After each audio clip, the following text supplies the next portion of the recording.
Merci, cher collègue. Jean-Pierre Ponte, pour la député de l'Assemblée nationale. Merci, Monsieur le Président.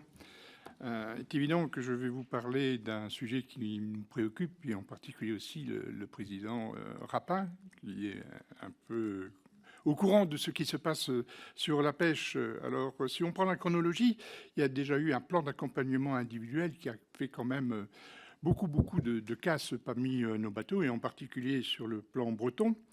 Il y a eu ensuite l'interdiction d'un mois de pêche dans le golfe de Gascogne, bien que là, ce soit un arrêté du ministre, donc c'est franco-français. Il y a les aires marines protégées, niveau anglais, une douzaine d'aires marines protégées qui va interdire la pêche à nos bateaux du nord de la France. Il y a aussi maintenant les futures négociations qui vont être en cours pour en 2026 avec le Brexit. On a déjà perdu 25% de quotas.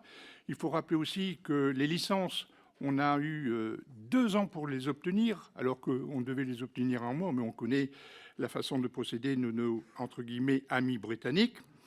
Il y a aussi Bloom qui veut absolument interdire ce qu'on appelle les arts traînants, c'est-à-dire le chalutage, qui va compromettre beaucoup nos pêcheries.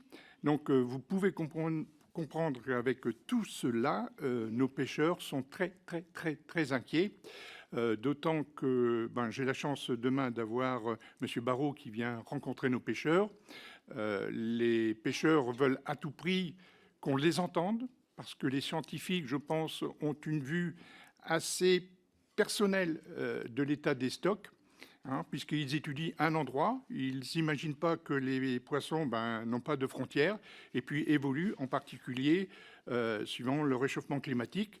Pour exemple, le port de Boulogne risque de devenir, et est en passe de devenir, le premier port de pêche de sardines, pour votre information, et nous avons maintenant un quota de thon rouge. Donc il y a des évolutions importantes. Je vous remercie.